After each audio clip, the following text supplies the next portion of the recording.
Carl Wayne Buntion has been on death row for more than 3 decades, convicted of the murder of Houston police officer James Irby, a husband and father of 2. Tomorrow evening, Buntion is scheduled to be executed in Hunstville. He is the oldest inmate on death row in Texas and will be the oldest inmate ever executed by the state. KPRC 2 investigator Robert Arnold will attend that execution and explains how the officer's murder changed our city.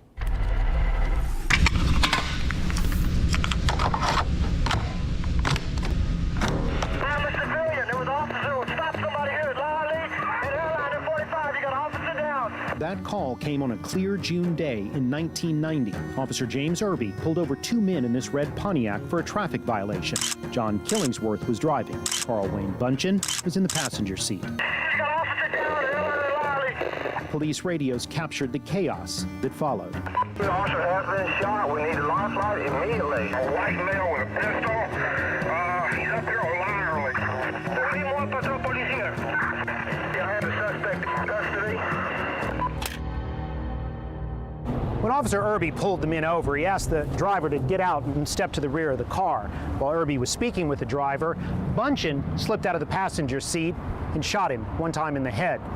He then shot him twice more in the back. 302 arriving, send me about 3 to 4 more units. Buntion started shooting at passersby as he ran to a nearby warehouse where he was arrested. By 10 p.m. Channel 2, KPRC TV. Now, Channel 2 News Nightcast. Irby's murder was the lead story on every newscast in Houston. Good evening, folks. An 18-year veteran of the Houston Police Department has been shot and killed tonight. What did Officer Irby's murder do to the city at large? I think Irby's murder was the last straw. People began saying, enough is enough.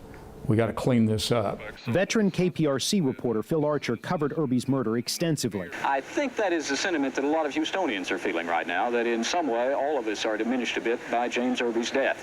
People in Houston kind of felt like they were under siege. And I don't think that's too far from the truth. In 1991, Buntion was convicted of Irby's murder and sentenced to death. When Archer interviewed him on death row, he tried to justify the shooting, claiming the officer pulled his gun first. There was no doubt in my mind he was fixing to shoot me. But at the end of the day, still felt it was justified. But at the end of the day, I know it was justified. There was absolutely no evidence ever presented that Irby was threatening his life. Irby was making a traffic stop. Turns out Buntion just panicked. The sad thing about Irby's murder is it didn't have to happen. It shouldn't have happened. Buntion had a violent criminal record dating back to the 60s. Shortly before Irby's murder, he had been released from prison after only serving 13 months of a 15-year sentence for raping a teenager. He didn't show up at a parole halfway house as ordered, so Buntion assumed he was a wanted man. It exposed so much wrongs in the system. Houston Crime Stoppers' Andy Kahn was a parole officer when Buntion murdered Irby. When I saw what had happened, I was like, this can't continue to happen. Kahn said Buntion was not a wanted man when Irby pulled over the car he was riding in, but he should have been when he failed to show up at that halfway house. A warrant should have been put out for his arrest ASAP. Didn't happen. I was always prepared for him to get hurt on his motorcycle. I wasn't prepared for him to be shot down in cold blood. News stories chronicled how Irby's widow, Maura, helped bring about a reckoning in our criminal justice system. Hopefully coming up with some legislation to encourage mandatory sentencing. And I joined that crusade. That crusade led to much tighter supervision of parolees and the end of violent felons only serving fractions of their sentence. Kahn now hopes Buntion's execution will finally bring the family peace. I hope finally they get what they truly need, and that's the end of Buntion.